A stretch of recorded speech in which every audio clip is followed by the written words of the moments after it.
All right, before it starts to randomly rain out of nowhere again, let's do a little quick garden tour right quick, as quick as I can do it. This was actually a cauliflower I harvested yesterday. We have another one right here that's look like it's gonna do a little bit better. Guys, it's too hot for this stuff. Like any brassica right now, you're not gonna get the best version of it, but I'm still doing it. That needs to be harvested now. It's starting to separate. We got a cabbage to finally head up in the heat, and another cauliflower right there. We got some rutabagas right here, elephant garlic. That is very close to being picked, by the way. Probably need to get that soon. We still got about 50 onions left in the ground. Okra in between, looking pretty good. Collard greens in here, looking pretty good. Random kale. My backup corn, right? So what I do, once this corn gets when it got waist height, planted more corn. When this corn gets waist height, all of this stuff will be gone, and I'll plant more corn here, and this corn will be harvested by then. But my little experiment really quick, I planted my corn 12 inches apart. That's really far. And when you don't do that, your population is too low, kinda, and it causes your suckers to go crazy. So the experiment is, how many ears of corn can I get per seed versus if I were to plant these closer and get 1 ear of corn per seed. But I'm thinking I'm gonna win the yield battle per square foot by doing it this way, because for example, 1 seed planted here is gonna give me 1, 2, 3 ears of corn, looks like. So we're gonna see how it plays out. Of course, fertility and all that stuff matters. But so far so good. Right here, I got lima beans, pinto beans. These are bush varieties. Let's go over here. Let's get out of here. I skipped the area. See my little grate right here. Ain't expecting much, but we got something. Something's better than nothing. I just went through here and kind of scratched the pathways. It's been raining like crazy. When it rains, it's good, but you got to fight the weeds, right? So cherry tomatoes. These are super sweet 100, looking amazing, right? I don't eat tomatoes, but I make spaghetti sauce and sell them. Banana peppers. I probably need to get those, actually. Bell peppers, these are red bell peppers. They will turn red. Orange, yellow, green, purple, brown. And I got some random squashes in here. I think that's acorn squash or something like that. We got hot peppers, more bell peppers. This is an orange Wellington tomato. This has been good every year. This has just been solid producer every year, orange Wellington. Here we got Cherokee purple, looking good. Notice I don't have leaves everywhere, right? I try to keep the leaves above the clusters that's developing. We got basil starting to seed out. Marigolds looking good. Zucchini, Romanesco zucchini. I've lost some to squash vine borer, right? But that's part of the game. More cherry tomatoes, right? We keeping the leaves off. A couple muscadine grapes, right? More cherry tomatoes, mammoth sunflower, more zucchini, delicata squash, yellow squash, Romanesco zucchini. You can see I got some kale snuck in the middle here, right? These are my beefsteak tomatoes, looking decent in here. And we got jalapeno peppers, we got Thai hot peppers. Guys, the jalapenos, when they're shiny like this, they're not hot. Let them stay on the bush until they get dull looking, preferably until they start cracking. They get those little stretch marks on them. That's when you know they're hot. This beefsteak tomato is giant for whatever reason. I don't know why, but same type as these over here. So Scotch bonnet peppers as well. Blah, blah, blah. Zucchini. That's going to be zucchini bread. I don't really eat zucchini, but I love some zucchini bread. These are going to be used to build something like this overhang that I built over this pool area. It's going to go somewhere over the garden, but that'll be for a later video. This is a spaghetti squash that has a squash vine borer in it, I'm pretty sure. But I'm gonna let this one do its thing before I kill it. June bearing strawberries, ever bearing strawberries. We've been getting some snackable amounts of strawberries pretty much every day off of this area. This area, not proud of at all. This is my potato area. The grass is just too crazy. I had some grass clippings saved, but the grass clippings had a lot of seeds in them. And when they broke down, it just looks bad. So I'm gonna let the potatoes go as far as I can get them to go. But once I start seeing seed heads on this grass, I'm harvesting everything, whether it's early or not, because like right here, right? Like these seed heads right here, that's gonna multiply my problem. Throw those out of here.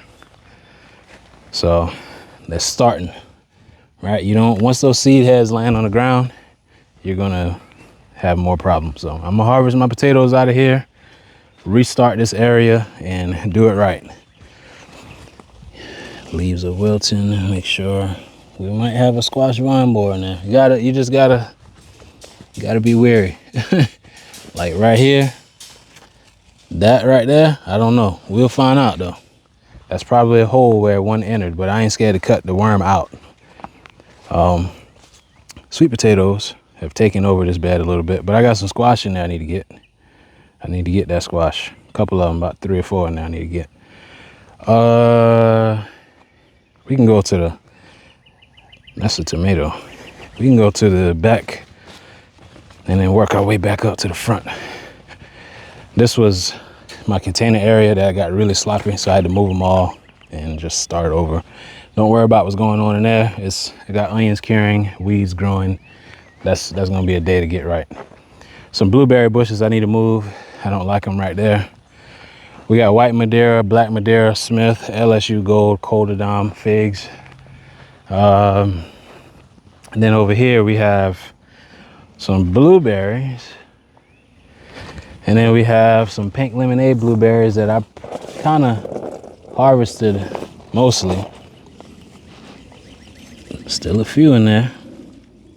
Still a few, y'all can see. Y'all see. Pineapple is small, but we're gonna eat it. Some bell peppers growing in containers.